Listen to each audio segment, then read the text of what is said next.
देखो, आपको एग्जाम में सवाल ऐसे आएगा, three resistors having resistance 50 ohm, 3 ohm, 4 ohm are connected in series.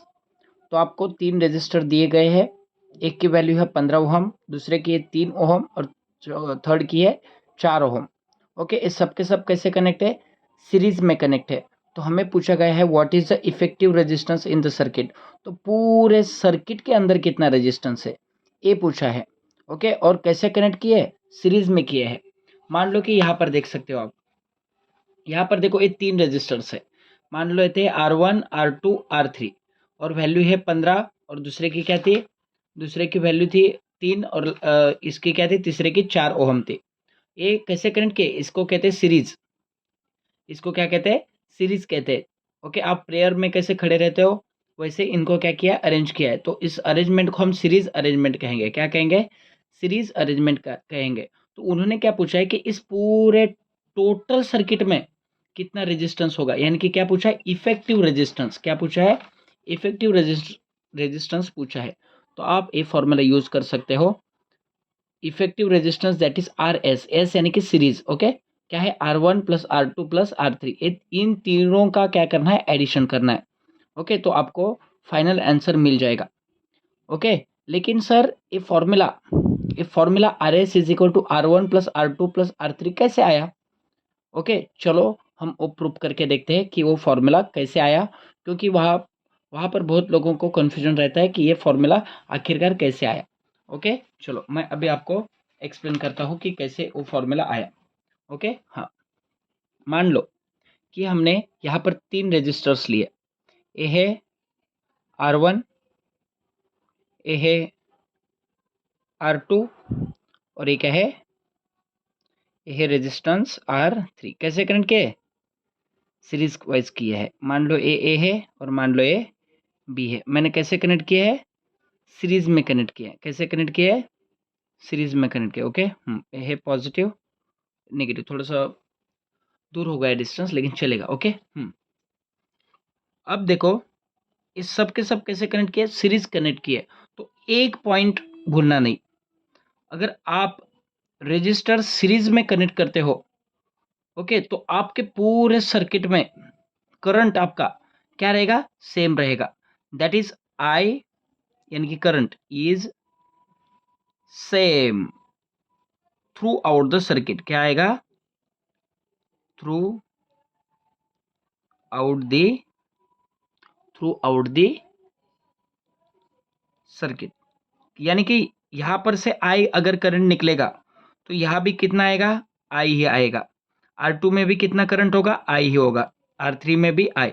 यानी कि आई मान लो कि 5 एम्पेयर है, तो ए भी 5 एम्पेयर, ए भी 5, ए भी 5, यानी कि कुछ इसमें कुछ चेंजेस होगा क्या? नहीं। ये फर्स्ट पॉइंट है। सेकेंड पॉइंट क्या है? ये जो पोटेंशियल डिफरेंस है V, ओके, एक है पोटेंशियल डिफरेंस, मैं नहीं लिख रहा। ओके, क्या है? Potential difference. ये हर जगह पर डिफरेंट होता है। सेम होता है क्या? नहीं होता। तो जब ये R1 में आएगा तो पोटेंशियल डिफरेंस हो जाएगा V1, R2 में जाएगा तो क्या आ जाएगा? V2 आ जाएगा, और R3 में जाएगा तो क्या आएगा या V3 आएगा। ओके, यानी कि potential difference is not same क्या? Throughout the circuit. Same रहेगा क्या? नहीं रहेगा। थ्रू आउट सेम रहेगा क्या? नहीं रहेगा जी। ओके, तो फाइनल क्या पोटेंशियल डिफरेंस रहेगा? चलो, V is equal to V1, V2, V3। इस पूरे सर्किट में कितना पोटेंशियल डिफरेंस अगर आपको कोई पूछता है, तो आप तीनों की एडिशन करोगे। V1 की, V2 और V3 की, तीनों की क्या करोगे? एडिशन करोगे। ओके, चलो अब देखो यहां पर फॉर रेजिस्टेंस R1 के लिए देखते हैं। पहले क्या देखते हैं? फॉर R1 ओम्स लॉ क्या कहता है? V is equal to I R. Ohm's law क्या कहता है? V is equal to I R. तो R1 में V की वैल्यू क्या है? V1 है, तो हम V1 करते हैं। I की वैल्यू क्या है? I ही है, क्योंकि हर जगह पर क्या रहता है? सेम रहता है। R की वैल्यू क्या है? R1 है। चलो इसको हम 2 रख देते। ओके, अब यहाँ पर देखो,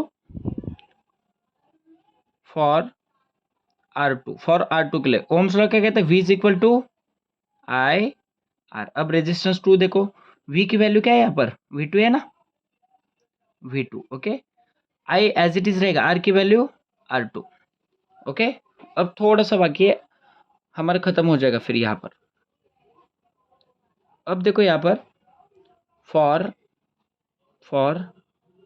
R3 ओम्स लॉ क्या कहते हैं, V is equal to I R, V is equal to I R okay.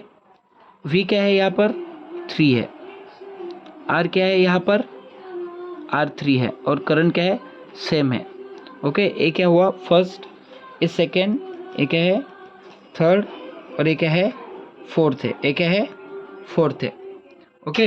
अब देखो हमें क्या करना है, देखो हमारा फर्स्ट इक्वेशन क्या है, V is equal to V1 plus V2 plus V3, ये फर्स्ट इक्वेशन है ना ओके। तो हमें देखो हमने क्या क्या निकाल दी है, V1 की वैल्यू निकाली है, V2 की वैल्यू निकाली है, और V3 की वैल्यू निकाली है।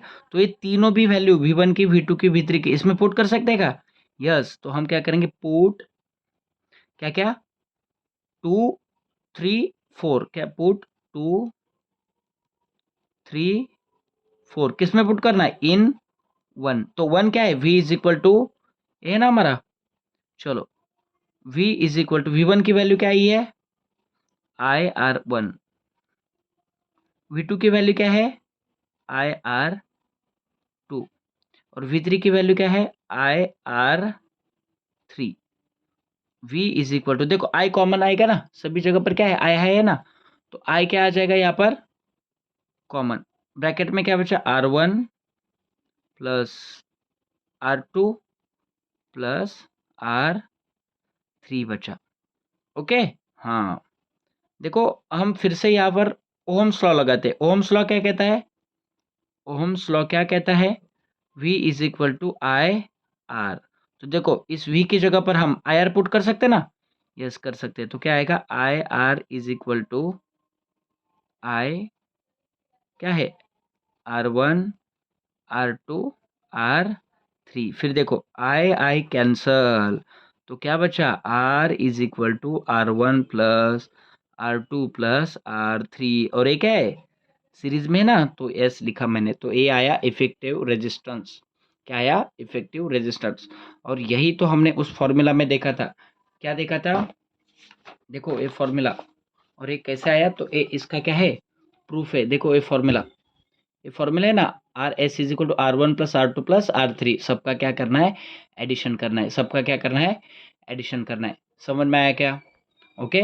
तो यहाँ पर देखिएगा कुछ पॉइंट्स इंपॉर्टेंट है। अगर आप सर्किट रेजिस्टर्स पे सीरीज में कनेक्ट करते हो, सॉरी आप रेजिस्टर सीरीज में कनेक्ट करते हो, तो पूरे आपके सर्किट में करंट क्या रहेगा सेम रहेगा, क्या रहेगा सेम रहेगा। बाद में देखो the effective resistance of the resistor is equal to the sum of their individual resistors.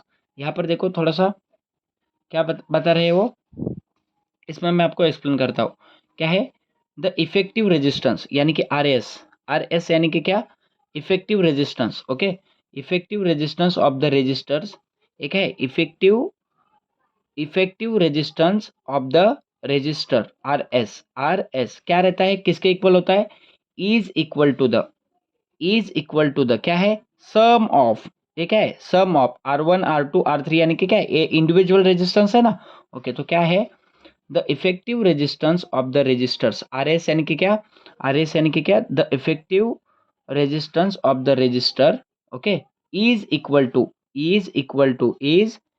To आगे क्या है sum of their individual resistance, क्या है sum of their individual resistance okay. हाँ तो इफेक्टिव रेजिस्टेंस निकालना है, तो इंडिविजुअल रेजिस्टेंस का क्या करना है एडिशन करना है, सम करना है ओके। हाँ the potential difference between the two extremes of an arrangement is equal to the, देखो पोटेंशियल डिफरेंस V ये between two extremes A and B में क्या आएगा, सब का क्या आ जाएगा सम आ जाएगा ना ओके। तो यहाँ पर देखो the potential difference between the two extremes of the arrangement is equal to the, देखो इज इक्वल टू द क्या आएगा sum of the potential difference, क्या है sum of the potential difference, क्या है sum of the potential difference across the individual resistors. Okay, the effective resistance is larger than each of the individual resistance. Okay, ये क्या है, ये जो effective resistance होता है ना, ये जो इफेक्टिव रेजिस्टेंस होता है ना, ये R1 से भी बड़ा होता है, ये R2 से भी बड़ा होता है और ये R3 से भी बड़ा होता है। मान लो कि R1 है 5, मान लो क्या है, R1 क्या है, 5 है। ओके, तो ये RS हमेशा 5 से क्या होगा, बड़ा ही होगा। मान लो R2 है 6, तो RS क्या होगा, हमेशा बड़ा ही होगा 6 से। मान लो इसका 7 है, तो RS भी क्या होगा, 7 ही होगा। ओके, तो समझ में आया ना, इंडिविजुअल रेजिस्टेंस की वैल्यू से RS क्या हमेशा होता है, बड़ा होता है। द इफेक्टिव रेजिस्टेंस RS हमेशा क्या होता है, लार्जर होता है, larger than each of the individual resistance. और ये अरेंजमेंट किस लिए यूज किया जाता है, to increase the resistance in the circuit. इस क्या किस लिए यूज किया जाता है, सर्किट में रेजिस्टेंस बढ़ाने के लिए। मान लो कि इसका 5 है, तो मैं अकेले को कनेक्ट करता हूँ, तो पूरे सर्किट में कितने का रेजिस्टेंस, 5। ओके, मान लो कि मैं और 2 ओम का ऐड करता हूँ, तो पूरे सर्किट में कितना हुआ, 7, यानी कि बढ़ गया। देखो, एक रेजिस्टेंस बढ़ाने से वैल्यू भी बढ़ गई। और मान लो कि ये 3 ओम है, तो ये 5 और 3 कितना, 8 हुआ। तो अगर मैं सिंगल लगाता हूँ तो कम रेजिस्टेंस होगा, और तीनों एक साथ कनेक्ट करता हूँ तो क्या होगा, क्या होगा, रेजिस्टेंस क्या होगा, बढ़ेगा। ओके, तो आई होप आप समझ गए होंगे। थोड़ा सा कॉम्प्लिकेटेड टॉपिक था, लेकिन मैंने पढ़ाने की पूरी कोशिश की है। अगर कुछ डाउट रहता है तो आप मुझे कमेंट सेक्शन में पूछ सकते हो। Okay, bye bye, thank you.